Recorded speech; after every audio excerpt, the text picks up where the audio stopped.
ago, the ex-wife of OMAR MATEEN, the suspected Orlando gunman, spoke to reporters.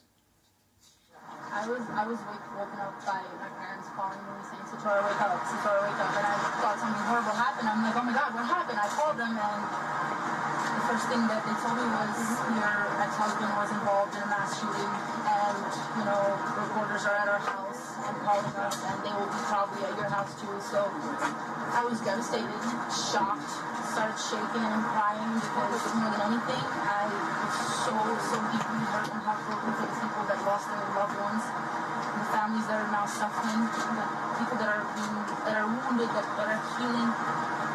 And it's everything that I stand for, to not have that, for humanity to be in harmony, for people to not have to go through that, and to be in some way affiliated at one point in my life to somebody that caused such a tragedy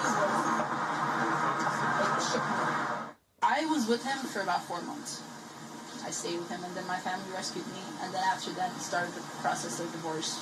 He was very short-tempered, and he would often get into fights and arguments with his parents, you know, but because I guess I was the only one in his life, most of the violence was towards me at that time.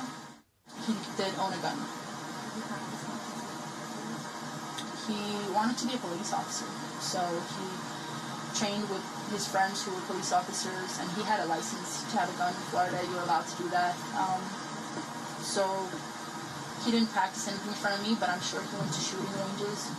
He wanted to be a police officer. He applied to the police academy, and he worked as a correctional officer or something at a juvenile delinquent center. So he was working up and gaining experience to become an officer.